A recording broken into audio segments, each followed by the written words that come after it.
Pi pernah dipuja, kini diuji. Koin yang dulu digadang sebagai raja masa depan, sekarang menghadapi kenyataan pahit. Harga terjun bebas, tekanan makin berat, dan kabar listing baru justru menimbulkan tanda tanya besar. Banyak yang bertanya, apakah ini awal dari kehancuran, atau justru kesempatan langka untuk mereka yang berani mengambil risiko? Hari ini, kita tidak bicara rumor kosong, tapi fakta yang sedang terjadi di depan mata. Saya akan membedah 3 hal penting. Pertama, mengapa harga Pi bisa jatuh sedalam ini? Kedua, apa arti sebenarnya dari listing baru yang mulai ramai dibicarakan? Dan ketiga, langkah apa yang bisa kita ambil, baik sebagai komunitas, trader, maupun investor, agar tidak salah langkah? Tetap di sini, karena pembahasan kali ini bisa mengubah cara Anda melihat masa depan Pi Network.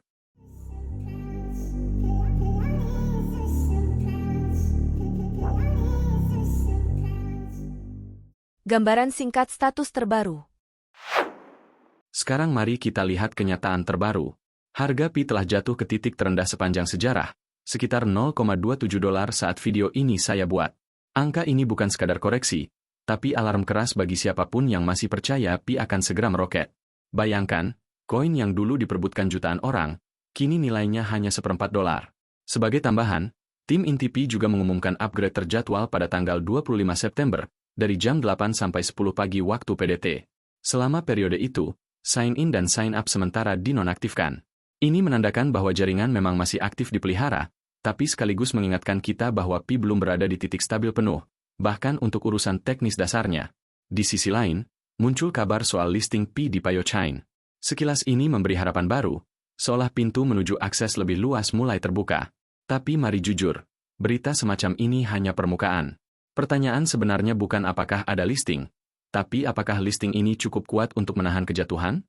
Karena faktanya, masalah inti Pi tetap sama, likuiditas yang rapuh dan tekanan pasar yang makin berat. Beberapa analis menegaskan, tanpa fondasi nyata, harga Pi akan selalu mudah diguncang rumor dan spekulasi. Jadi inilah potret kondisi saat ini, harga yang terpuruk, ada kabar listing, ada upgrade teknis, tapi masalah inti belum terselesaikan.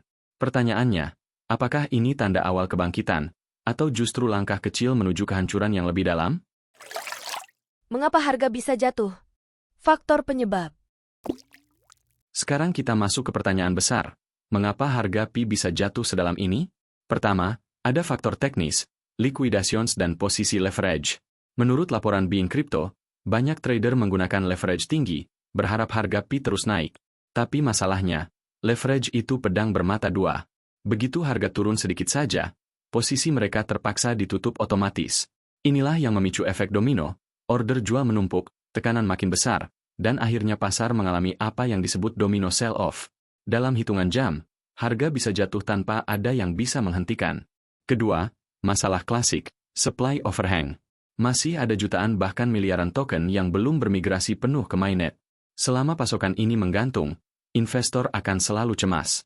Mereka tahu, kapan saja suplai baru bisa masuk dan membanjiri pasar. Rasa takut ini membuat banyak trader memilih menunggu di luar, bukan membeli. Akibatnya, permintaan lemah, harga makin tertekan. Ketiga, kurangnya utilitas nyata dan volume transaksi. Kita sering dengar klaim ratusan juta pengguna, tapi mari jujur, berapa banyak yang benar-benar memakai Pi untuk belanja, bayar jasa, atau transaksi sehari-hari? Kalau koin hanya diperdagangkan untuk spekulasi, nilainya rapuh. Tanpa ekosistem aplikasi, merchant, dan layanan nyata, harga Pi tidak punya pondasi kuat. Spekulasi bisa mendongkrak harga sesaat, tapi cepat habis kalau tidak ada kegunaan real yang menopang. Keempat, faktor psikologis. Banyak pionir mulai kehilangan kepercayaan. Mereka sudah menunggu bertahun-tahun, tapi hasil konkret belum juga terlihat. Hype yang dulu membakar semangat justru berubah jadi tekanan. Ekspektasi tinggi tanpa bukti nyata adalah bom waktu.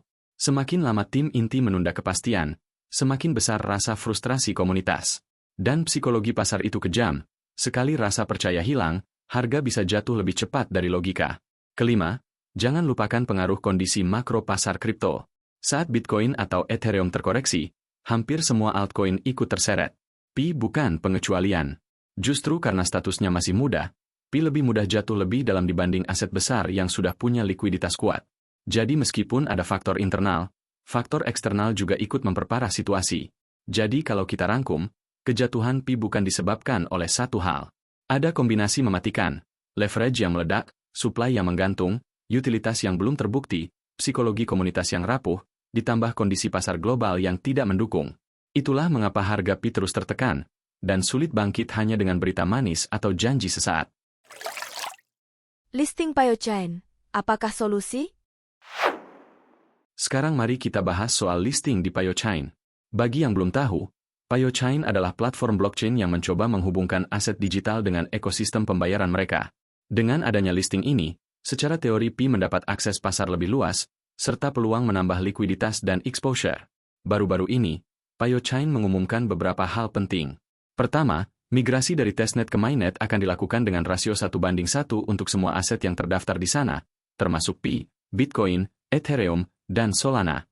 Artinya, Pi yang sudah masuk ekosistem PioChain akan bisa berpindah penuh ke mainnet mereka. Kedua, PioChain juga menyebut bahwa konversi token Pio ke koin lain, termasuk Pi, akan mengurangi supply Pio dan diharapkan meningkatkan demand. Ini jelas strategi deflasi mereka, sekaligus sinyal bahwa Pi diposisikan sebagai aset penting di dalam sistem tersebut. Ketiga, mereka bahkan meluncurkan kampanye hadiah 10.000 Pi untuk 2 pengguna yang bisa menebak total supply Pi. Ini cara untuk menarik komunitas, tapi mari jujur, giveaway semacam ini hanya gimmick promosi, tidak serta-merta mengubah fundamental Pi.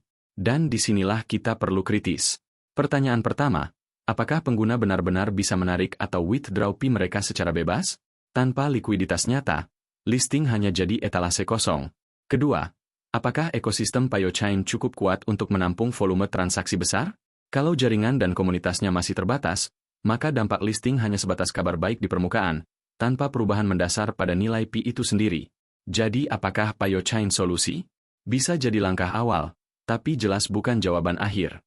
Selama utilitas Pi tidak nyata, dan likuiditas masih digembok, harga akan tetap rapuh meski di listing di 100 platform sekalipun.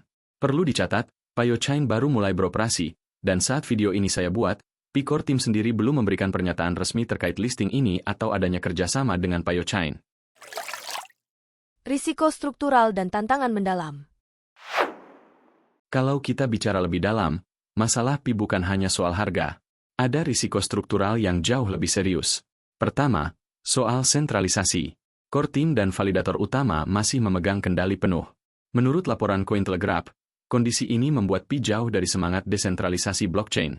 Kalau keputusan utama masih ditentukan segelintir orang, bagaimana investor bisa percaya? Kedua, mekanisme referral atau security circle. Di awal, sistem ini memang efektif memperluas komunitas. Tapi banyak kritik menyebutnya mirip dengan pola MLM-like, yang lebih menekankan pertumbuhan jaringan ketimbang membangun utilitas nyata. Ketiga, dilema besar antara hype dan real use case. Kita sering dengar klaim ribuan aplikasi siap dibangun di atas Pi Network. Tapi faktanya, berapa banyak aplikasi yang benar-benar berjalan, punya pengguna, dan memberi nilai tambah nyata? Hype bisa mengangkat semangat sesaat, tapi tanpa bukti nyata, cepat atau lambat akan berubah jadi beban psikologis. Keempat, faktor regulasi dan pengawasan. Negara-negara mulai memperhatikan proyek seperti Pi. Kalau pemerintah melihat ada potensi manipulasi, skema MLM, atau risiko finansial, jangan kaget kalau regulasi ketat segera diberlakukan. Dan itu bisa menambah tekanan baru bagi Pi di masa depan. Jadi jelas, tantangan Pi bukan sekadar harga anjlok. Masalahnya lebih dalam. Kontrol yang terlalu terpusat, model pertumbuhan yang dipertanyakan, utilitas yang minim, dan ancaman regulasi. Semua ini adalah bom waktu yang harus dihadapi. Dampak ke pionir, Indonesia dan global. Lalu bagaimana dampaknya terhadap para pionir, baik di Indonesia maupun di seluruh dunia? Pertama, kepercayaan mulai memudar. Banyak yang dulunya penuh harapan, kini mulai ragu apakah Pi benar-benar bisa jadi alat tukar global atau sekadar proyek yang tak kunjung selesai. Kedua, ada perbedaan besar antara pionir dengan saldo besar dan saldo kecil. Mereka yang punya ribuan bahkan jutaan Pi justru paling rentan. Kenapa?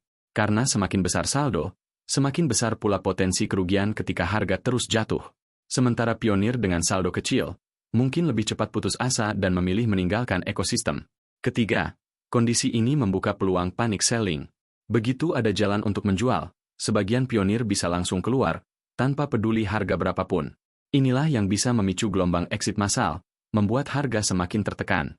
Namun masih ada sisi lain, komunitas yang tetap bertahan. Mereka percaya visi jangka panjang, meski penuh ketidakpastian.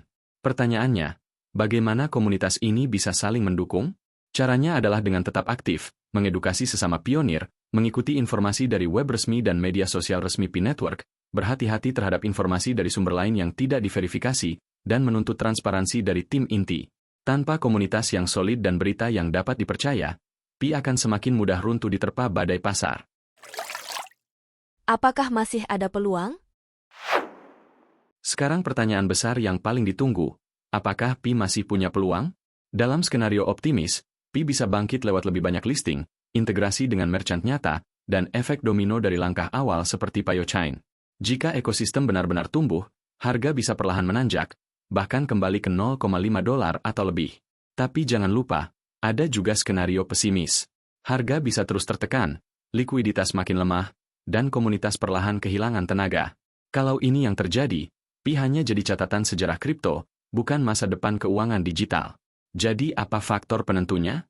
Ada 3 hal, aksi nyata tim developer, regulasi negara, dan adopsi penggunaan nyata di lapangan. Tanpa ketiga hal ini berjalan bersama, rebound harga hanyalah mimpi kosong. Artinya, Pi memang masih punya peluang, tapi peluang itu tidak datang gratis. Ia harus diperjuangkan, dibangun, dan dibuktikan di dunia nyata. Strategi dan saran untuk pionir saat ini. Sekarang mari kita bicara soal strategi nyata untuk para pionir. Pertama, jangan panik dan buru-buru jual. Harga memang jatuh, tapi panik sell hanya membuat Anda kehilangan kendali. Evaluasi dulu kondisi pribadi Anda, berapa saldo yang Anda miliki, berapa nilai realistisnya jika dijual sekarang, dan apa tujuan utama Anda menyimpan Pi. Kalau tujuan Anda jangka panjang, jangan biarkan gejolak jangka pendek merusak rencana.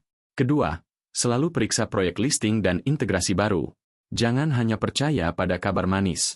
Lihat apakah benar-benar ada utilitas nyata yang bisa dipakai. Misalnya, apakah ada merchant resmi yang menerima Pi? Apakah ada aplikasi yang berjalan di jaringan Pi? Kalau jawabannya masih belum jelas, jangan terburu-buru menganggap setiap listing sebagai jalan keluar. Ketiga, diversifikasi aset Anda. Jangan semua taruhan Anda diletakkan di Pi. Dunia kripto itu luas. Ada proyek dengan fundamental kuat seperti Bitcoin, Ethereum, atau token DeFi besar yang sudah terbukti bertahun-tahun. Simpan Pi sebagai bagian dari portofolio, tapi jangan jadikan satu-satunya pegangan. Misalnya, dari total aset kripto Anda, mungkin hanya 20 atau 30% yang dialokasikan ke Pi, sisanya ke aset lain yang lebih liquid. Dengan begitu, risiko lebih terkontrol. Keempat, aktiflah di komunitas resmi dan sumber informasi terpercaya. Jangan hanya percaya pada rumor di grup tak jelas. Ikuti akun resmi Pi Core Team, forum developer, atau komunitas pionir yang kredibel. Dengan begitu, Anda bisa tahu perkembangan nyata dan terhindar dari jebakan scam. Kelima, pelajari mekanisme on-chain. Jangan puas hanya sebagai penambang pasif. Kalau ada kesempatan, coba ikut uji coba aplikasi, jalankan node, atau lakukan transaksi kecil. Semakin Anda paham teknis jaringan, semakin sulit Anda ditipu oleh janji palsu. Pengetahuan adalah benteng pertama Anda di dunia kripto. Dan terakhir, selalu siapkan rencana exit. Jangan berpikir Pi akan naik selamanya. Tentukan sejak awal, di harga berapa Anda siap melepas sebagian saldo, dan berapa persen yang tetap Anda tahan. Misalnya, jika suatu saat Pi mencapai $1, Anda mungkin memutuskan menjual 30% untuk mengamankan keuntungan, sambil tetap menyimpan sisanya. Dengan strategi seperti ini, Anda tidak lagi jadi korban keadaan, tapi pengendali aset Anda sendiri. Intinya, bertahanlah dengan kepala dingin. Jangan hanya berpegang pada mimpi, tapi pastikan Anda punya strategi untuk menghadapi realita. Di dunia kripto, yang bertahan bukan hanya yang paling bersemangat, tapi yang paling siap dengan rencana. Studi kasus mini atau ilustrasi. Sekarang mari kita lihat lewat contoh nyata. Dalam dunia kripto, paus atau pemegang besar punya kekuatan besar mengguncang harga. Ada laporan dompet dengan saldo Pi jutaan koin yang terus melakukan akumulasi diam-diam. Jika mereka menjual sekaligus saat ada kesempatan withdraw, pasar bisa langsung terguncang. Kita juga bisa belajar dari fenomena kripto lain. Setiap kali token baru listing di exchange besar, pasar sering mengalami shock market, harga melonjak sekejap, lalu ambruk lebih dalam dari sebelumnya. Mengapa? Karena banyak investor kecil tergoda euforia, sementara paus justru menjual di puncak. Sekarang bayangkan skenario serupa terjadi pada Pi. Misalnya, Pi berhasil listing besar di exchange internasional, tapi adopsi nyata masih nol. Merchant belum menerima, aplikasi belum jalan, komunitas tidak siap. Apa yang terjadi? Lonjakan harga hanya sebentar. lalu hancur karena tidak ada pondasi penggunaan. Inilah pelajaran penting. Listing besar tanpa adopsi nyata hanyalah fata morgana. Bagi pionir yang tidak hati-hati, ini bisa jadi jebakan paling mematikan. Pemikiran terakhir. Kita sudah bahas bagaimana harga Pi jatuh ke titik terendah, muncul kabar listing baru yang penuh tanda tanya, hingga risiko struktural yang masih membayangi. Semua ini memberi satu pesan jelas. Harga jatuh bukan akhir, tapi alarm bahwa fundamental belum kokoh. Listing baru bisa jadi momentum, tapi tanpa adopsi nyata itu hanya fata morgana. Risiko dan peluang selalu berjalan bersama. Dan nasib Pi tidak hanya ditentukan tim inti, tapi juga bagaimana para pionir menyikapi kondisi ini. Pesan saya sederhana, tetap skeptis, tapi jangan lumpuh. Jangan buta berharap, tapi juga jangan menutup mata pada peluang. Ingat, kripto itu dinamis. Siapa yang cepat membaca arah, dialah yang bertahan. Sekarang saya ingin dengar dari Anda. Apakah Anda sudah memantau listing baru Pi? Apa strategi Anda sekarang? Bertahan, jual, atau diversifikasi? Tulis di kolom komentar, karena diskusi ini akan membantu komunitas tetap realistis. Dan satu hal lagi, tekan tombol hype di video ini. Itu bukan sekadar dukungan, tapi dorongan nyata agar video ini bisa menjangkau lebih banyak pionir. Jangan lupa juga like, share, dan subscribe supaya Anda tidak ketinggalan update berikutnya. Tetap kritis, tetap cerdas, dan jangan pernah berhenti belajar.